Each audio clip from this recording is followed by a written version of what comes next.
2020年8月6日那天，程毅脸上曾出现过的一抹神色，在后来很长一段时间里大概都不会再出现了，因为从那之后，他的人生开始了一次重要转变。那天，程毅暂时放下扮演唐武宗李岩的工作，离开梦醒长安剧组，从横店赶去上海，参加优酷举办的年度发布会。他主演的仙侠剧《琉璃》在54部被推介的电视剧中，网络热度排名第3，即将在当晚上线播出。2019年2月到8月，从围读剧本到关机，程毅有半年时间都投入在《琉璃》的拍摄工作中。发布会这天距离他结束与司凤的仙侠之旅正好整整1年，只要再等几个小时，琉璃和与司凤即将正式上线了。这是他入行9年来第一部与观众见面的主演剧集。那天，程毅身着绣有黑色花纹的白色衬衣，打理着一头净爽短发。场内有很多媒体和业内人士，手持长枪短炮的记者与后场的他挨肩擦背，但没有太多人关注这个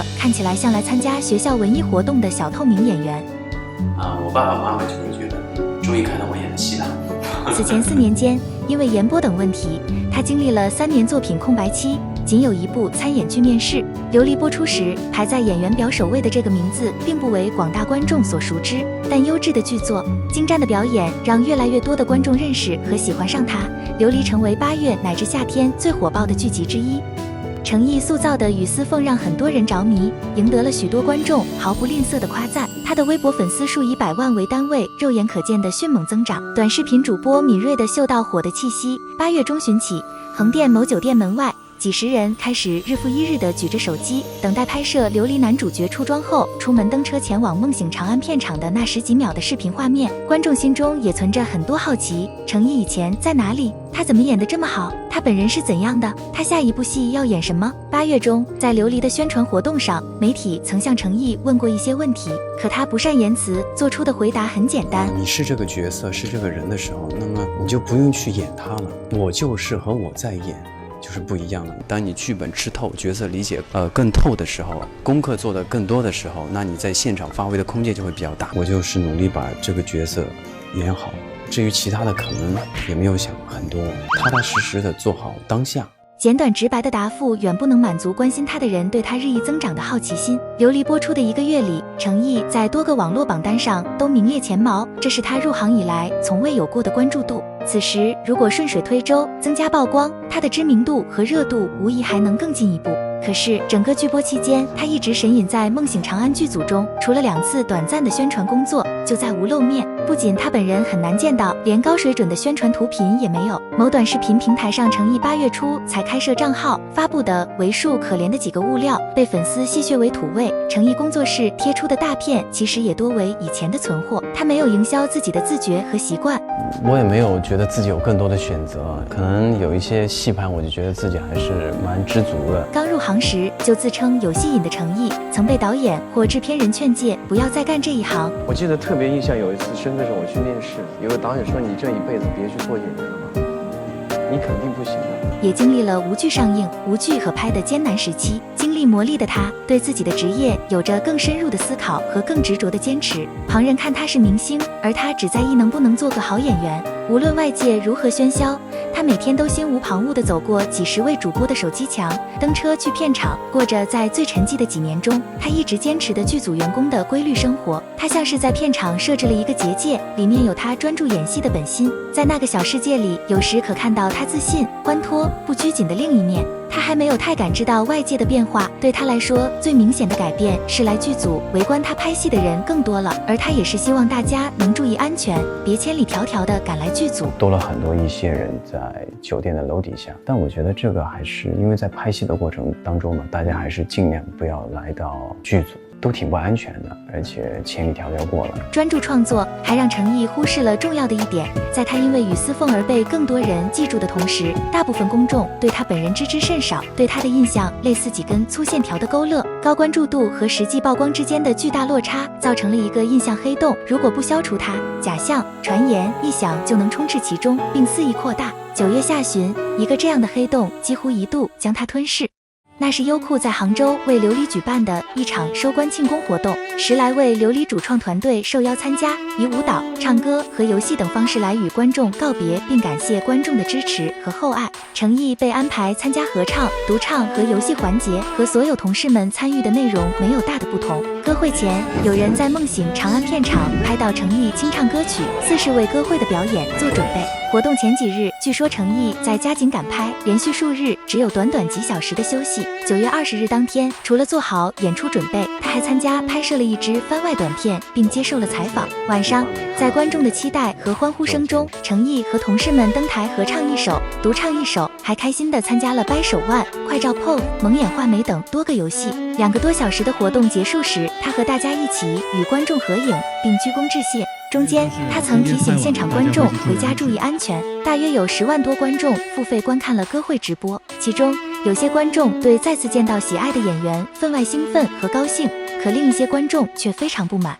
不满的观众中的一部分在琉璃剧播期间就曾反复提出炒 CP 有剧本也没事，宣传时演得像2口子的要求，还有一部分可能将剧中的表演误认成现实，磕起真人情侣。在剧播后期，有人甚至在网上刷屏程毅为爱媛冰妍，抵制程毅与别的女演员合作的播出作品。8月16日剧组宣传时，2位主角曾因要再现剧中几段甜蜜场景，就被认为是发糖。而捆绑炒 CP 一起发糖，是一部分人对收官歌会的重要期待。实际上，2位主演在活动中上台时间少，同台时间更少，眼神交流为0，全程没有甜蜜互动。而男主没有安抚发言时情绪有些激动的女主，这打破了那部分人的期待，未按要求出牌，激怒了他们。歌会之后，媒体群访时，2位主演被问皮肤发糖有点少，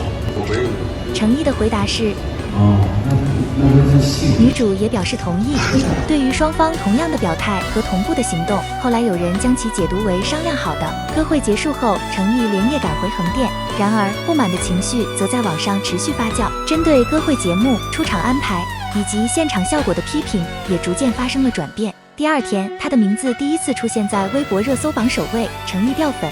据说那天共有约6万个微博账号终止了对他的关注，诸多营销账号和此前要求演员炒 CP 的大粉们参与推动了这场网娱风暴，还有约7个与收官歌会相关的词条陆续登上热搜榜，而每一个点进去都能看到相似的内容。女主因为少参加2个游戏环节，出场时间更少，和某一瞬间的站位图，而被营销账号和一些大粉定义为遭受了职场霸凌的受害者。而程毅因为没有安抚女主，没有按照期望发言，又被冠以全程黑脸的虚假描述，而备受指责不敬业、不尊重女性、职场霸凌、没有礼貌、不尊重角色，杀死了雨丝凤，被嘲笑讽刺为不炒 CP 是要毒媒，还要禁止他今后再提雨丝凤。一位年轻男同事用力推搡程毅的尴尬画面，女主角情绪激动时程毅手持话筒表情严肃的图片，以及他的感谢发言，都是用来定性的罪证。在线观看了歌会直播人数约为10万，而程毅掉粉一个词条的阅读量就超过7亿，大部分人并未看过那场歌会的完整内容。21日，在网上抨击最猛烈的那天，程毅在剧组工作，据说直至凌晨1点才下班。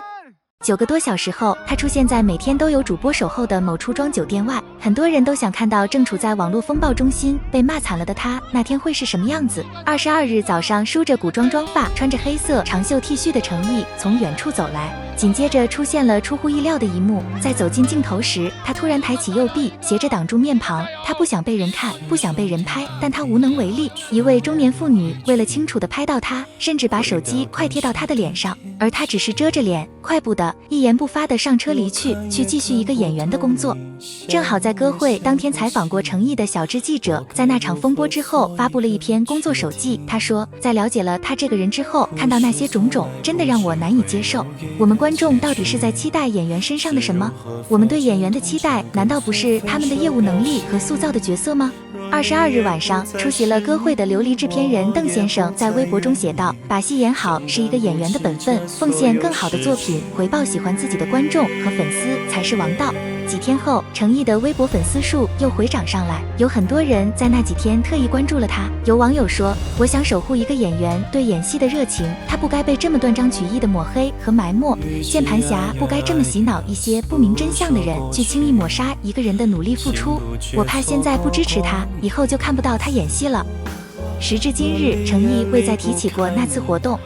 那之后，令喜欢他的观众感到欣慰的是，在《梦醒长安》的拍摄接近尾声和结束后的一段时间里，他终于出现在公众视野中，比如参加《梦醒长安》剧组见面会、浪凡春夏时装秀、扶贫公益直播、参加《奔跑吧兄弟》、快乐大本营、跨年晚会等节目录制、接拍商务广告、拍摄杂志封面等等。在公众心中，对程毅的印象也逐渐变得立体、鲜活、真实。他第一次做购物直播，竟紧张到有些无措，和跑男兄弟一起玩游戏会慢半拍，不按常理出牌，在快乐大本营的搞笑氛围中都可以1秒入戏，演技让人惊叹。程毅一边走出片场的舒适区，把自己的一些不擅长坦然地展示给观众，一边继续努力做好他最在意的工作。2021年春节前后，《梦醒长安》和《南风知我意》分别发布了主题曲 MV 和片花，短短10几分钟表演片段，已经引发了很多观众的期待。这半年，关于程毅的诸多种种都已发生了改变，他在演艺圈重新拥有了姓名，